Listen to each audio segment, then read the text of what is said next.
थोड़ा सा अल्कोहल होगा, उस तरह के सब वर्शिपिंग थिंग्स ले जा करके सबसे पहले वर्शिप करते हैं। वर्शिप करने के बाद अपना माथा भगवान के पैर में ऐसे टिकाया जाता है और उसके बाद ये रेड कलर अपने माथे में लेता है। पीपुल समझता है कि ये रेड कलर भगवान का आशीर्वाद है। तो ये भी काफ़ी पुराना है, कोई 12वीं-13वीं सदी का है। यहाँ पे ये जो पानी आ रहा है ना, ये ज़मीन से डायरेक्ट आ रहा है। इसकी बैक साइड पे कोई मोटर, कोई नाल नहीं है। अच्छा जी, तो इस दरबार स्क्वायर के अंदर इस तरीके से ये मार्केट्स बनी हुई हैं जहाँ पे आपको खुशक फ्रूट और इस तरह की ये चीज़ें वगैरह मिल जाएंगी। ये अंडे किस चीज़ के हैं? बटेर के। वंशों के राजा प्रताप मल्ल कहा के होता था, उन्होंने यहाँ पर ला करके मूर्ति को स्थापित की और उस समय से ये मूर्ति न्याय के मूर्ति के रूप में प्रख्यात हो गई, क्योंकि मल्ला राजवंश जब राज करते थे। तो ये है जी वो होटल जहाँ पे हमने 3 दिन स्टे किया हुआ था और इस तरफ सामने फेवा लेक। तो आज जो है ना हमने सूरज को देखा है मुकम्मल निकले हुए को। यहाँ पे रोज़ बादल, रोज़ बारिश, और ये जो रास्ता ये जा रहा है आगे लेक वाली साइड पे। तो टाइम हो गया 7 बजे का और हमने अपनी सारी पैकिंग वगैरह कर ली है और जा रहे हैं बस ट्रैवल जगह पे, जहाँ से हमको बस लेके जाएगी जी खटमंडो। ये है जी शाम का टाइम पोखरा के अंदर, इतना रश नहीं है यहाँ पे। इस बाइक से हमने बहुत सारी शॉपिंग की है, शर्ट्स ली हैं और इनसे मैंने ये बैज वगैरह लिए थे। जिस कंट्रीज़ के अंदर मैंने जाना है और जिस कंट्रीज़ के अंदर मैं जा चुका हूँ वो यहाँ से मैंने फ्लैग ले लिए इस बाइक से। ऐसी है। क्या नाम है आपका? नारायण है। नारायण। नारायण। और ये आपका बेटा है। क्या नाम है इसका? एल्विन। एल्विन। जा रहे हो? कौन सी क्लास में हो? बैठो ना, बैठो यार, आज एक दिन तो बैठो। सेम इंडिया, तो इंडिया की करेंसी आप जहाँ पे मर्जी आके इस्तेमाल कर लें चल जाती है, और डॉलर भी चलता है, लेकिन इंडिया की करेंसी हर जगह पे चलती है, जबकि हमारी पाकिस्तान की करेंसी यहाँ पे नहीं चलती। इतना ज़्यादा सामान लेके चलना ना ट्रैवल के अंदर बड़ा मुश्किल है। एक हाथ में पकड़ा हुआ कम से कम 8 किलो या 7 किलो वेट इसका है, और ये पीछे वाले का कम से कम 15 किलो वज़न इसका है। और जा रहे हैं जी हम अपने बस स्टैंड वाली साइड पे, देखते हैं बस कैसी मिलती है। दुआ है कि जब हम काठमांडू से आए थे पोखरा में वैसी ना हो। उस बंदे ने तो ना फुल जलील वाला प्रोग्राम किया था, 12 घंटे के अंदर पहुँचाया है यहाँ पे। बस यही है कि ये बस जो है खैरियत के साथ हमें टाइम पे पहुँचा दे वहाँ पे। टैक्सी वगैरह यहाँ पे खड़ी हुई हैं। अगर आपने टैक्सी यहाँ पे यूज़ करनी है तो उसके लिए इन ड्राइव और पटाओ वो बेस्ट एप्लीकेशन है, लेकिन अक्सर वो आपको रेट वो नहीं देते जो इन ड्राइव के अंदर आ रहा होता है। इस साइड से मेरे ख्याल से बस आएगी। टाइम तो हो गया लेकिन देखते हैं अभी, और 5 मिनट अगर नहीं आते तो फिर जिस बंदे ने हमारी सीट बुक करवाई तो उसको हम कॉल करते हैं। अभी बस नहीं आई यहाँ पे। आज मौसम जो है ना आज साफ़ हुआ है यहाँ पे, नहीं तो रोज़ बारिश, रोज़ बारिश।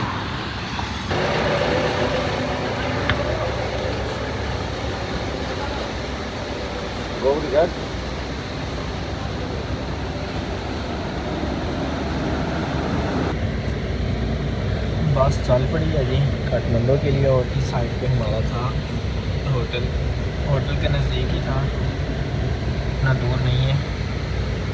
और यहाँ पे अंधेरा हो गया इस टाइम, सुबह 5 बजे का बोर्डिंग, तो 5 बजे आप पहुँच जाएंगे। देखते हैं कि अगर लैंड स्लाइडिंग ना भी, अगर लैंड स्लाइडिंग यहाँ पे होगी तो फिर ये 12 की बजाय 15-20 घंटे भी आपका ट्रैवल हो सकता है। रोड बंद हो जाते हैं, फिर बड़ा मसला सैल बनते हैं, क्योंकि सारा पहाड़ी इलाका है और यहाँ पे डेली बारिश होती है। तो ये है जी थमल काठमांडू में, बादल आज फिर आए हुए हैं यहाँ पे। सुबह हल्की हल्की जो ना बारिश आ रही थी लेकिन अभी रुक गई है। ये इस साइड से ये देखें,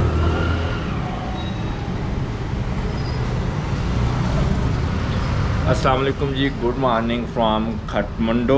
तो हम सुबह 5 बजे यहाँ पे पहुँच चुके थे, लेकिन हमें कोई भी होटल नहीं मिल रहा था, क्योंकि जितने भी होटल्स वगैरह थे वो सारे के सारे बंद थे। तो फिर कम से कम आधा पौना घंटा जलील ख्वार होने के बाद हमें ये यहाँ पे एक गुजारे वाला कमरा मिला। तो यहाँ पे 12 बज के हमने इनको पे किया, जिसका 1600 रुपया नेपाली, सोए हैं और रेस्ट वेस्ट किया और अभी जा रहे हैं नीचे, नाश्ता करते हैं और नाश्ते के बाद फिर हम जिस जगह पे जाएंगे तो अपने भी हमारे साथ रहना है। तो पोखरा के अंदर जो थी वहाँ पे इतनी यानी कि टेम्परेचर नहीं था, लेकिन यहाँ पे जो टेम्परेचर है वो ज़्यादा है। बाकी मौसम आज फिर खुशगवार है, यहाँ पे रोज़ खुशगवार होता है। ये कमरा है यहाँ का। ये अपनी पैकिंग वगैरह हो गई है, बस अभी निकल दें यहाँ से। देखें यहाँ पे जो हिंदू मज़हब के लोग हैं वो उन्होंने हर होटल के अंदर इस तरह की मूर्तियाँ ये वगैरह लगाई होती हैं। ओके जी, ओके सर जी, आते रहिएगा, ठीक है। हाँ good morning sir. Morning sir जी। ये लें आपकी चाबी होटल की। Hotel okay, thank you thank you. Welcome sir, आते रहिएगा। जी जी ज़रूर ज़रूर।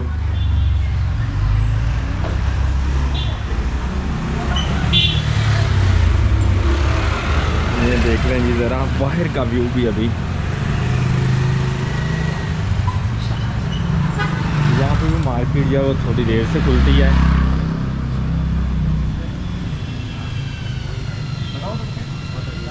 पोखरा का काठमांडू के लिए जो सफ़र इतना ज़्यादा नहीं है, टोटल 200 मिनट बनता है, लेकिन है सारा पहाड़ी इलाका और सड़क जो है वो जगह जगह से टूटी हुई है। और अगर आप आते हैं बाई एयर तो बाई एयर पर टोटल 25 मिनट लगते हैं आपको पोखरा से काठमांडू के लिए। उसकी जो टिकट है वो $150 की है तकरीबन।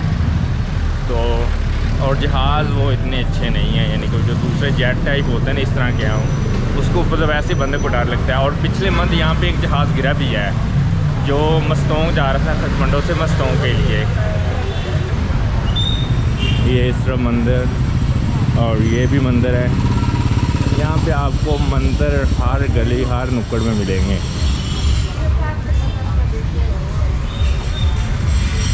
बारह बज गए, अभी तो मार्केट जो है वो अच्छे से ओपन हो गई है, लेकिन यहाँ पे जो है ना तकरीबन 10-11 बजे 10 बजे के बाद ही मार्केट ओपन होती है।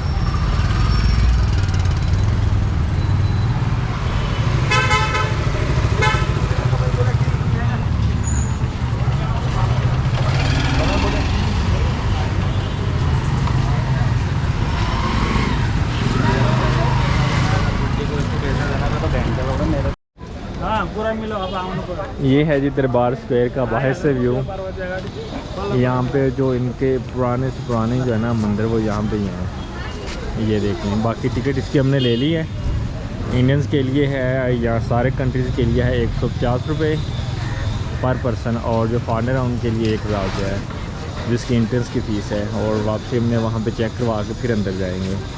अभी इस जगह से स्टार्ट हो रहा है, थोड़ा आगे जाना पड़ेगा। वहाँ पर यहाँ के बहुत बड़ी पुरानी मंदिर है। सो उसी मंदिर से काठमांडू वैली का नाम रहा गया था। अच्छा, वो आगे में आप देख रहे हैं। और 2015 में एक बहुत बड़ी सी भूकंप आई थी नेपाल में, शायद आप लोग भी जानते होंगे।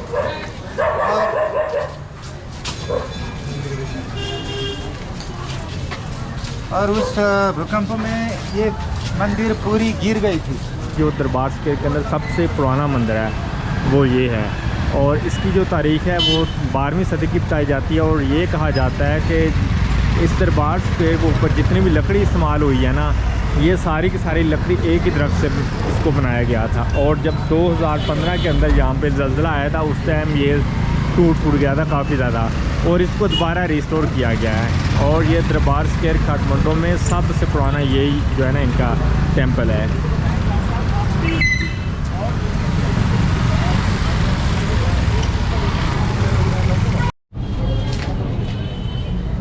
अच्छा जी, तो इस दरबार स्क्वायर के अंदर इस तरीके से ये मार्केट्स बनी हुई हैं जहाँ पे आपको खुशक फ्रूट और इस तरह की ये चीज़ें वगैरह मिल जाएंगी। ये अंडे किस चीज़ के हैं? बटेर के। ये देख लें यहाँ पे बटेर के अंडे और ये दालें वगैरह यहाँ पे आपको मिल जाएंगी।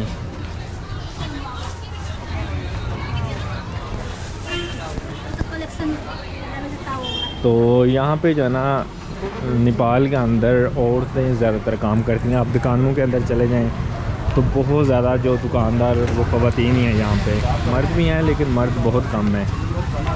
हर तीसरी दुकान के ऊपर आपको औरत ही मिलेगी। अच्छा, जो टूर गाइड है वो कह रहे हैं कि ये वाला जो आप टेंपल देख रहे हैं ना, ये वाला डिज़ाइन जी इंडिया से आया हुआ है, क्योंकि इंडिया के अंदर ज़्यादातर जो टेंपल है इसी डिज़ाइनिंग के अंदर बनाए गए हैं। ये देख लें, ये भी काफ़ी ज़्यादा पुराना है। यहाँ पर जो मंदिर देख रहे हैं ये 2015 के भूकंप से ये मंदिर भी गिर गई थी। ये 15वीं सदी में बनी थी और ये हिंदू मंदिर है, विष्णु भगवान के मंदिर। और पुराने समय में जब विष्णु भगवान, शिवजी भगवान, ब्रह्मा भगवान के समय होते थे, उस समय में ट्रांसपोर्टेशन के लिए कोई भी आज की तरह नहीं था, तो जानवरों को वो लोग ट्रांसपोर्टेशन के रूप में यूज करते थे। और वो आगे में आप लोग देख रहे हैं उस तरह के वो स्टैचू को गरुड़ा बोला जाता है। Garuda half bird half man है। सो विष्णु जी भगवान यही गरुड़ा पे सवार करते थे। अच्छा, ये जो सामने आपको नज़र आ रहा है ना वाटर स्पॉट, आपको जाके दिखाते हैं। तो ये भी काफ़ी पुराना है, कोई 12वीं 13वीं सदी का है। यहाँ पे ये जो पानी आ रहा है ना, ये ज़मीन से डायरेक्ट आ रहा है। इसकी बैक साइड पे कोई मोटर, कोई नाल नहीं है। तो इसकी हिस्ट्री ये भी कोई 13वीं सदी की बता रहे हैं। इस साइड पे भी है और इस साइड पे भी है। ये देखें, पीने के लिए भी यही पानी इस्तेमाल होता है और नहाने धोने के लिए भी यही पानी इस्तेमाल होता है। और ये डायरेक्ट ज़मीन से आ रहे हैं। तो पुराने वक्तों में क्या था कि जब नल वगैरह या दूसरा, अब तो आगे ना मोटरें वगैरह, उस टाइम मोटर वगैरह नहीं थी, तो ये लोगों ने डायरेक्ट ज़मीन से पानी जो है ना ऐसे ही यानी कि निकाल लिया था। ये इस तरीके से अभी ये कुछ यहाँ पे बंद हैं, लेकिन कुछ के अंदर पानी आ रहा है। ये ब्रिटिश आर्किटेक्चर है। इसकी वजह है कि जब एकीकरण किए शाह वंश के राजा ने 17वीं सदी में, 19वीं सदी में दरबार के अंदर में से एक आदमी, बहुत ही चालाक आदमी, वो पावर में आ गए और प्राइम मिनिस्टर बन गए।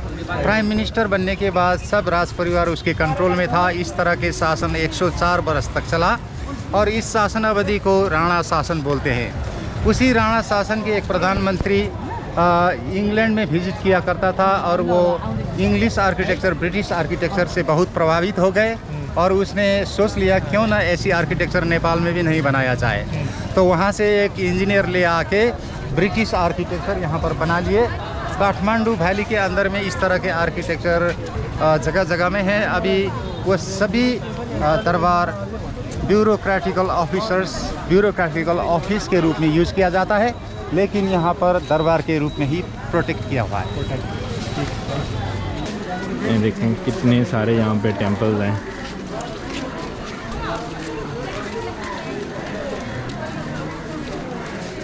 एक भगवान है, बहुत बड़ी सी चेहरा। ये 4 बजे के बाद खुलेगा, उस समय फिल्माएंगे तो अच्छा रहेगा। ये सबसे बड़ा भगवान है ना, ये सबसे बड़ी मुँह वाली अच्छा मूर्ति है। ये है जी हनुमान जी की मूर्ति। यहाँ पे ये चिराग वगैरह जा रहे हैं और इनका कहना है कि नेपाली के लोग हैं कि इस सारे दरबार स्क्वायर की जो रखवाली है ना, वो यही हनीमोन जी जो हैं इन्हीं की मूर्ति कर रही है। और ये नीचे यहाँ पे जो आप लगाते हैं माथे के ऊपर तेल वगैरह। और ये बिल्डिंग इतनी पुरानी है ना, अगर आप देखें इसे, ये देखें, इसको सपोर्ट के लिए लकड़ियाँ लगाई गई हैं, यानी कि बहुत पुरानी है। और इसको गिरने से बचाने के लिए, क्योंकि काफ़ी सारी दरारें आ गई हैं, तो जब यहाँ पे ज़लज़ला आया था उसके बाद दरारें आ गई थी और इन्होंने इस बिल्डिंग को महफूज करने के लिए इसकी साइडों पे इस तरीके से ये सपोर्ट्स लगा दी हैं।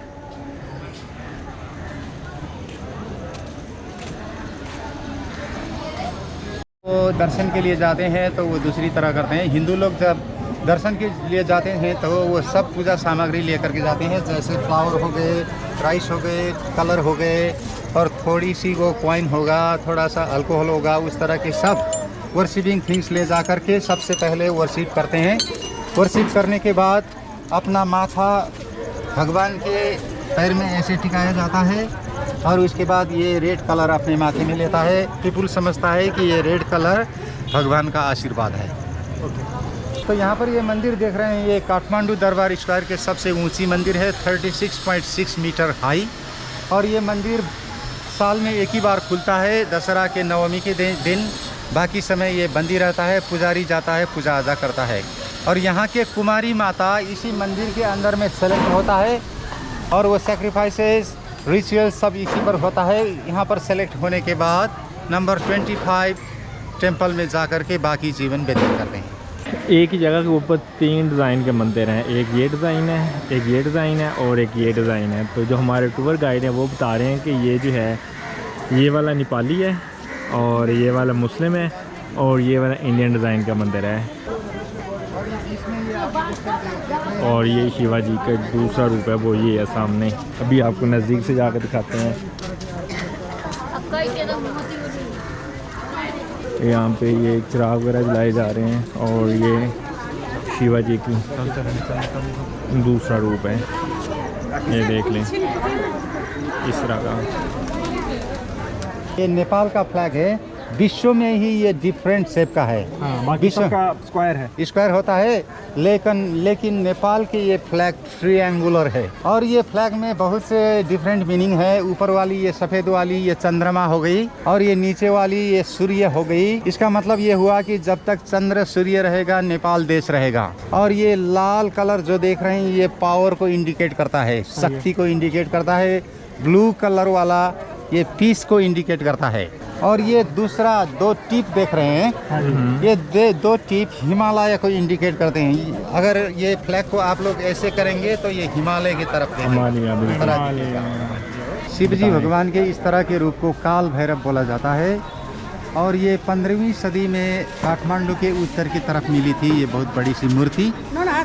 और मल्ला राजवंशों के राजा प्रताप मल्ला कहा के होता था, उन्होंने यहाँ पर ला करके मूर्ति को स्थापित की। और उस समय से ये मूर्ति न्याय के मूर्ति के रूप में प्रख्यात हो गई, क्योंकि मल्ला राजवंश जब राज करते थे 12वीं सदी से 17वीं सदी तक, उस समय में न्याय के कोई भी जगह नहीं थी। शिवाजी की ना, शिवाजी की एक रूप। अच्छा। और उस समय न्याय की कोई भी जगह नहीं होती थी, जैसे आज हम आप लोगों के पास है, जैसे कोर्ट है, न्यायालय है, न्यायाधीश है, वकील है। उस समय कोई भी कुछ नहीं होता था। तो सोसाइटी में जब प्रॉब्लम होती थी उन तरह के प्रॉब्लम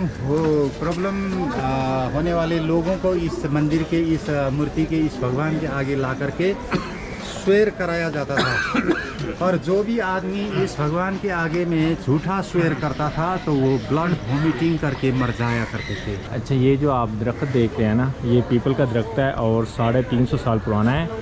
और यहाँ पे जो हमारे टूर गाइड हैं वो बता रहे थे कि यहाँ पे एक मंदिर हुआ करता था, उसी मंदिर में से छोटा सा मंदिर होता था, उसी मंदिर में से ये दरख्त जो है ना निकला और ये बड़ा होता गया। और फिर क्या हुआ कि इसके अंदर जो है ना ये हिंदू धर्म का मंदिर है, यानी कि एक ही दरख्त के अंदर हिंदू और बुद्धा के ना, ये बुद्धा का है, ये जो है आप देख रहे हैं, और ये हिंदू धर्म के हैं ये वाले जो हैं।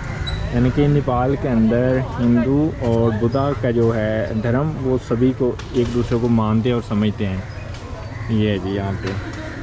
और ये दरख्त जो 350 साल पुराना है। दरख्त के अंदर ही देख लें ये बुद्धा के पाँव के निशान आते हैं, ये वाले जो हैं ये अंदर से है, पीपल की ये जड़ें हैं। और ये सिर्फ हिंदू धर्म की जो मूर्तियाँ वो लगाई गई हैं। और बाहर से व्यू कुछ ऐसा है।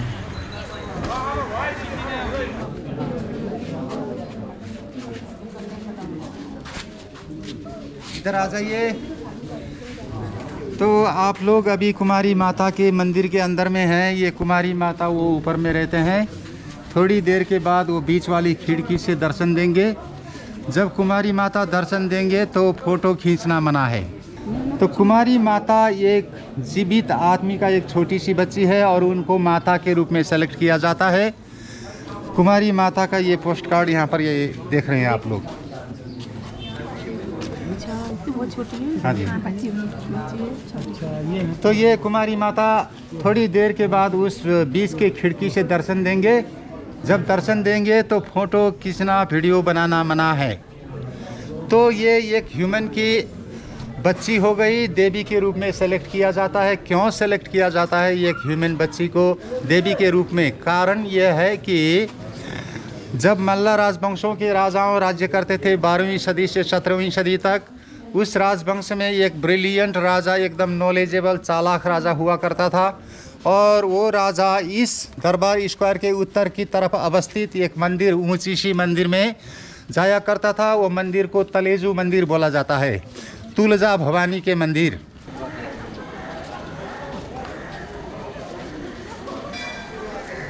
तो कल हम निकले थे पोखरा से, वहाँ से देवीज़ वाटरफॉल पे गए। देवीज़ वाटरफॉल के बाद हम होटल पे आए। होटल से फिर 7 साढ़े 7 हमारी बस निकली। सारी रात हमने ट्रैवल किया और यहाँ काठमांडू में आ गए। यहाँ पे फिर 5 बजे पहुँच गए थे। होटल लिया, बड़ी मुश्किल के साथ मिला क्योंकि उस टाइम यहाँ पे सारे होटल वगैरह बंद थे 5 बजे। तो वो जो सफ़र है ना 200 किलोमीटर और पूरे 9-10 घंटे लगते हैं। बहुत मुश्किल सफ़र है क्योंकि रोड सारा टूटा हुआ है। और मेरी आप साइड में ये देख लें मार्केट। तो बस आज के लिए इतनी काफ़ी है। मिलेंगे एक नाइट ट्रैवल ब्लॉग के अंदर, तब तक के लिए अल्लाह हाफिज़।